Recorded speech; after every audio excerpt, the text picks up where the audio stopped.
the sacrifice aspect of the yoga, especially how the sacrifice is based on three specific principles: Nishkama, Sabatva and Kaushalam. And all this must be first turned towards the psychic being and later to the supramental descent. Now this psychic being, in letters on integral yoga, Sri Aurobindo has given a very clear definition of what they are. I am just presenting it.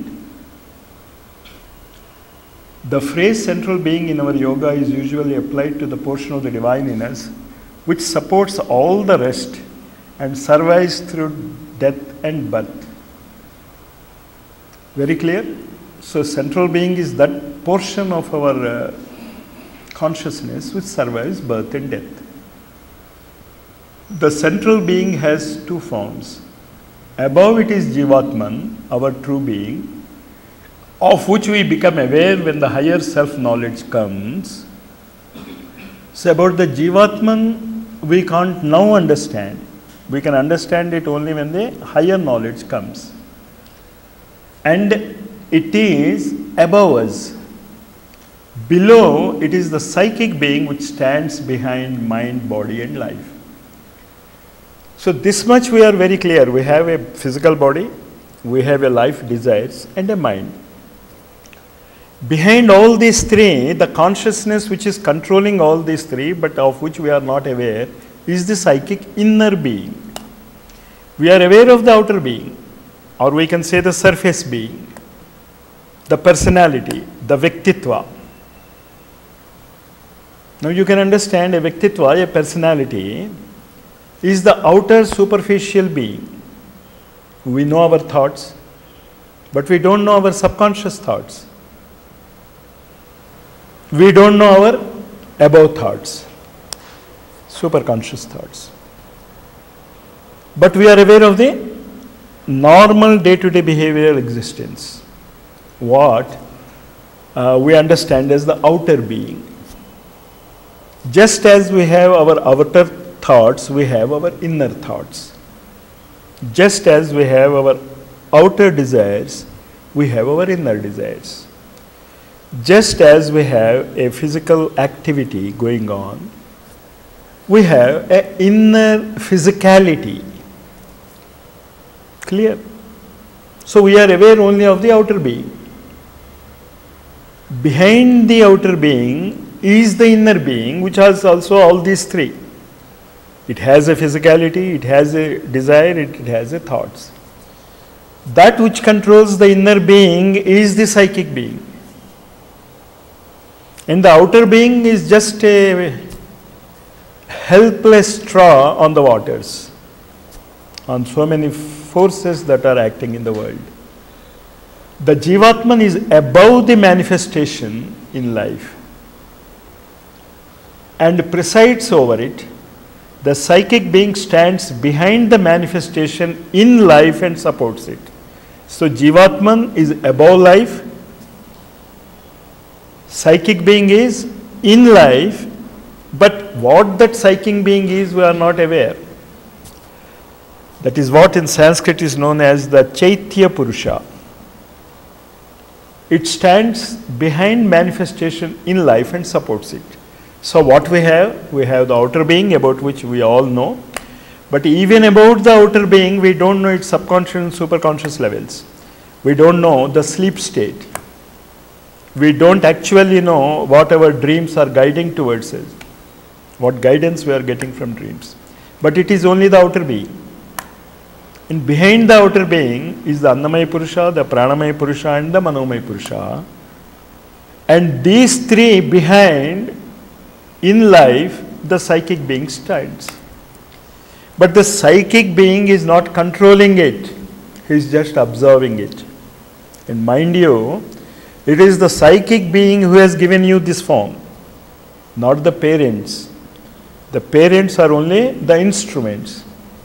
It is your psychic being in life, the lost line in life, that supports your inner three: Manomaya, Pranamaya and Annamaya Purusha, and above that the outer being is developed. So these are the layers which we have to pierce through. Next. The central being, the Jivatman, which is not born or evolves but presides over the individual birth and evolution, puts forward a representative of himself on each plane of consciousness.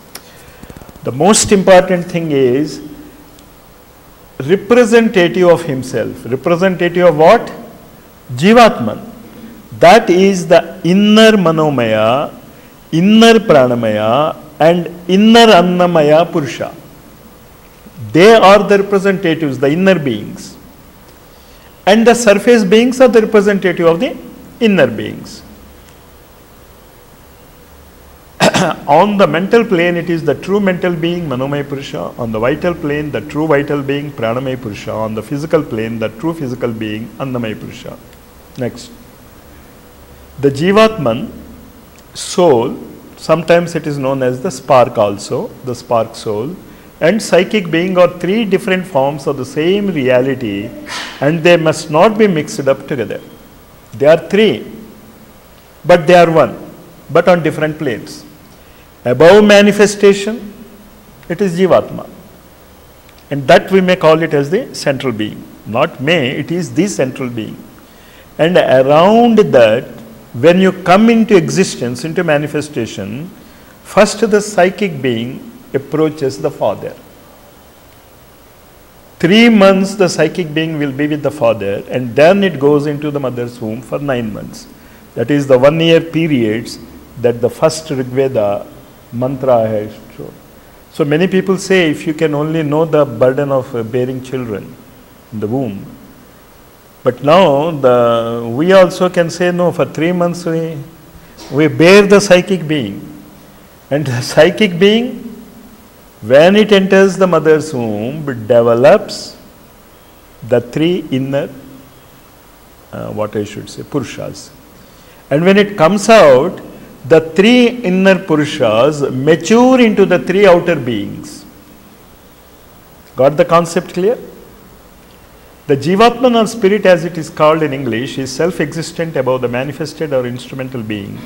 It is superior to birth and death, always the same, the individual self or Atman. It is the eternal true being of the internal realm, that is called as Jivatma, which is beyond manifestation. It is not born, nor does it die, as Sri Krishna says, Ajopi san, Avyayatma, Bhutanam, Ishwaropi san.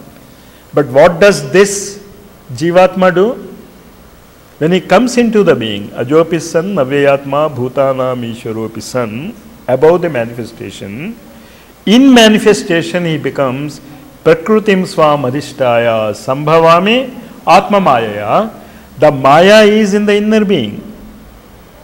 The outer being is not even worried about the Maya. He is just tossed by the waves of thoughts and desires and actions, and he thinks he is living.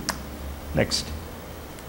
The soul is the spark of the divine, which is not seated above the manifested being, but comes down into the manifestation to support its evolution in the material world. So you can say that the Jivatma and the Chaitya Purusha, in between them is the soul as a connecting link. It is at first an undifferentiated power of the divine consciousness. He is talking about the soul. It is at first an undifferentiated power of the divine consciousness containing all possibilities which have not yet taken form. Even the future possibilities are there in the soul, but to which it is the function of evolution to give form. So it is the soul which is a spark, that is why it is known as the spark soul of the Jivatma, for the 3 centers of the Chaitya Purusha. The spark is there in all living beings from the lowest to the highest. Next. The psychic being is formed by the soul. The psychic being is formed by the soul in its evolution. It supports the mind, vital, body, grows by their experiences, carries the nature from life to life. It is the psychic or Chaitya Purusha.